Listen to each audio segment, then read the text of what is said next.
Nous allons commencer la session e-santé et autonomie. Donc, voilà, je vous laisse regagner vos places avec mon collègue Antoine Aignon de l'École des Mines de Paris et moi-même Jérôme Baudy de Télécom Sud Paris. Pour démarrer, nous aurons une introduction donc de Monsieur Aignon sur les STIC et e-santé, comment prendre en compte le point de vue des usagers. Ensuite, je ferai une petite présentation très rapide de nos conférenciers, donc, à savoir le docteur Michel Bert du SAMU 92, ensuite monsieur Pascal Doré de la Société Legrand, et enfin, pour terminer, monsieur André Thépeau de Télécom Bretagne. Bien sûr, sur le thème de l'e-santé et de l'autonomie. On aura ensuite une table ronde qui durera à peu près 40 minutes sur les thèmes qui auront été effectivement identifiés lors de ces conférences. On a effectivement un certain nombre de thèmes qui ont déjà été un petit peu listés. Dans cette table ronde participera le docteur Hélène Carhervé, donc de l'hôpital Broca. À nouveau le docteur Michel Bert, directeur du SAMU 92. Le professeur Jacques Demongeot, directeur adjoint du laboratoire AGIM et du CHU de Grenoble et ancien directeur du TIMC, donc IMAG à Grenoble. Monsieur Pascal Doré, chef de projet recherche santé, donc à Société Legrand. Madame Gabrielle Piaton de la direction scientifique d'Altran, responsable de la partie santé. Monsieur Dan Istraté, donc enseignant-chercheur à l'ESIGETEL à Fontainebleau et directeur du nouveau GIS Alliance TIC, qui va se créer bientôt à Villejuif. Là. Il nous en dira un petit mot aussi. Monsieur André Thépeau, directeur d'études à Télécom Bretagne et responsable de nombreux projets sur les services interactifs à la dépendance. Et enfin, monsieur Mounir Mokhtari, de Télécom Sud Paris et chercheur CNRS à l'IPAL à Singapour, responsable de la chaire qualité de vie pour les personnes âgées. Donc je n'en dirai pas plus. Après, bien sûr, on aura l'occasion, donc là, quelques slides pour juste animer, qu'on repassera au moment de la table ronde pour un petit peu matérialiser ce que c'est que l'autonomie, la téléassistance, le télésuivi de personnes à domicile.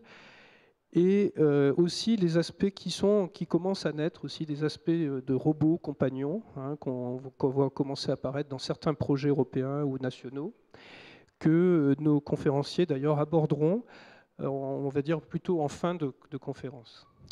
Voilà, donc les thèmes de la table ronde seront abordés tout à l'heure et rappelés plus en détail pour permettre effectivement de démarrer, de stimuler des discussions autour de tous ces thèmes passionnants en fait. Et je laisse tout de suite la parole à mon collègue Antoine Aignon, donc des Mines de Paris. Merci Jérôme, bonjour, merci à vous. Donc, le principal, c'est bien sûr que vous échangez entre vous et que vous fassiez part de vos expériences et de vos questions. Je vais juste faire quelques remarques. Si je les retrouve. C'est bien ça. Ça s'appelle la e-santé. Je te tiens le truc.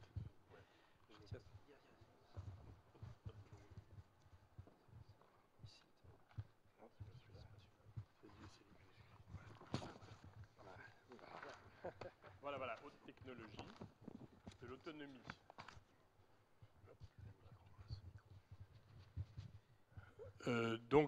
Comme ma virtuosité en matière d'informatique le montre, je suis sociologue, là c'est un peu le sociologue de service.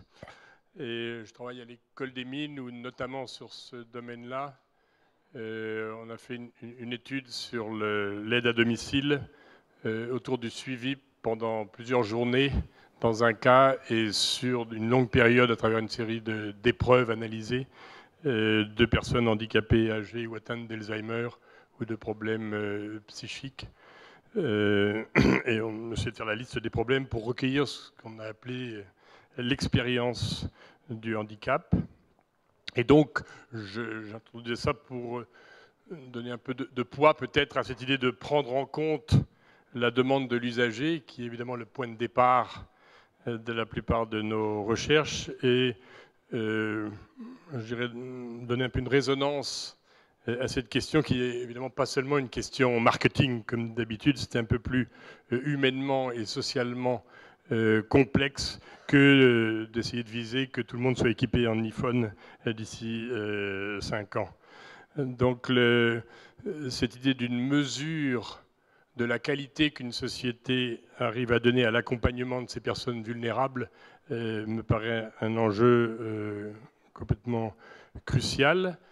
Et il faut associer à ce problème spécifique l'idée d'un financement très particulier, puisque typiquement on est dans un domaine où entre l'aspect associatif, l'aspect solidaire, l'aspect public, l'aspect générosité aussi, les financements sont très souvent indirects, ce qui aussi techniquement, je dirais, crée des problèmes classiques au niveau d'une gestion de l'innovation, c'est-à-dire que celui qui paye n'est pas celui qui reçoit l'objet, ce qui pose des problèmes d'évaluation particuliers.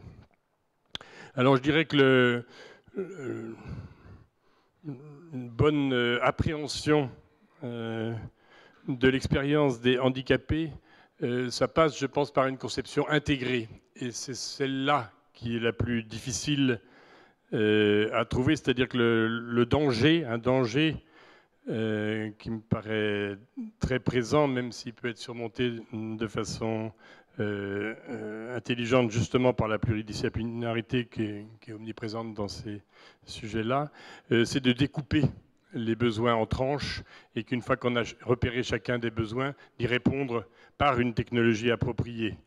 Or, quelqu'un peut très bien répondre oui à la demande de chacun de ces produits et globalement, une fois qu'il sera équipé de ces 8 technologies correspondant à 8 besoins bien identifiés, il pourra dire non avec horreur à l'ensemble du montage qui aura été ainsi construit. Donc il y a une vraie question sur cette prise en compte de l'expérience réelle au-delà du besoin, qui est déjà un terme très connoté, de cette expérience de la dépendance. Je pense que loin d'opposer, ce que je veux dire, c'est pas du tout d'opposer une sorte de version technologique de l'aide à une version humaine, bien au contraire. Je crois en matière d'innovation, c'est déjà le cas. Ne pas avoir un modèle linéaire, balistique, découpé des besoins et se donner les moyens de recueillir l'expérience de l'usager de façon intégrée, c'est une très bonne définition d'une démarche d'innovation pour les produits en général.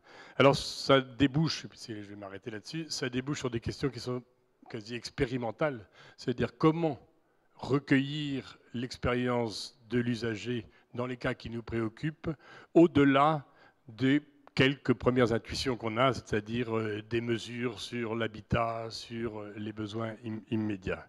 C'est pas du tout en donneur de leçons que je me place, c'est un grand point d'interrogation. On ne sait pas très bien comment faire, quel dispositif existe, qu'est-ce qui a été fait, comment le critiquer. Je crois qu'on peut travailler ensemble à ça. Donc en mélangeant les expériences de l'usager, les expériences des concepteurs, qui évidemment apprennent chaque fois qu'ils produisent une nouvelle technologie, et puis aussi peut-être des techniques à mettre en place, quelque chose comme une évaluation responsable, c'est-à-dire qu'ils tiennent compte de ce caractère très particulier de l'aide à des personnes vulnérables. Alors pour ça, donc, on a divisé la séance e-santé et autonomie en 2 parties. Et donc, je vais tout de suite laisser la parole à nos 3 intervenants qui vont donc représenter les industriels, les cliniciens et puis les universitaires ou le lien entre eux et les universitaires. Merci. Et donc, le docteur Michel Baer va nous parler de la téléassistance.